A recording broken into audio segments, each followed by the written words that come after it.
अस्सलाम वालेकुम नाज़रीन, मैं तो मेज़बान असगर गुजर। तुसीं वेख रहे जी गुजर टीवी आर्ट वाला। हर रोज़ बेहतरीन ते आला क्वालिटी दे जानवर लैके दोस्तों में हाज़र होईदा। अज माशाअल्लाह बहुत ही खूबसूरत एक मझ दोस्तों नूं खा रहे हैं, नंबर दे रहे हैं नाल नाल दोस्तों। घुमाया जरा यार, घुमाई जरा सारी मझ जाता रवि दा इलाका मत्था मन सफैद थोड़ा जिहा।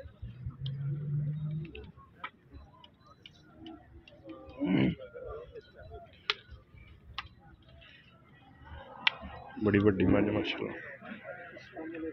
ए बुरा ही बच्चा है, कट्टी पूरी कच्ची सूई है। सही हो गया। किन्ना कर दी फिर बोला 18-19 गड़ियां दुध है। ठीक हो गया। टोरी जरा मैनू कद मैनू थान बहुत ही वड्डा वा। किहड़ी जगह दा वा? कंगनपुर दा जरा शाम की माशाअल्लाह। मझ दी लिबास मझ दी बनावट बड़ी खूबसूरत है। कच्ची सूई मझ है लेकिन हड्डी है पिछे चौड़ी मझ तो वड्डी मझ बहुत। हुण बड़े किन्ना दुध करदी पई? 18-19 लीटर है बोले माशाअल्लाह। 24-25 तक जाएगी। ते रेट मझ दा की कर दो? मुੱਲ सीधा 15 लाख चलेगा। मुੱਲ 15 लाख रुपया कर दो। ते वेचनी फुल फैनल किन्ने दी? फुल फैनल 14 ही दे दांगे। ते नंबर तेरा? 0300 हाँ 81 81 0381 81 663 663 81 81 663। यह भाई का नंबर है।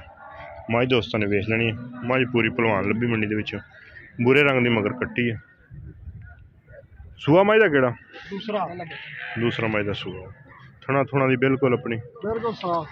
लो जो दोस्तों को पसंद आए इस नंबर पर रब्ता करके अपने मामला जोड़े भी है लैन दोस्तों ने अपने हिसाब न करना जो भी है। यह बच्चा भाई का नंबर भेज देता वा। लोकेशन हाजिर मौके मंडी के अंदर। हर फल मई वड्डी बहुत खूबसूरत भी है। यह मई की बुरी कट्टी। उम्मीद करने गई वीडियो है दोस्तों पसंद। वीडियो पसंद आती यार दोस्तों ने शेयर, जिन्होंने दोस्तों ने चैनल नहीं किया सब्सक्राइब, चैनल सब्सक्राइब। एक अगली दिन भी बेहतरीन वीडियो फिर हाजिर होंगे। उस टाइम तक अपने मेज़बान असगर गुजर की इजाज़त। अल्लाह हाफ़िज़।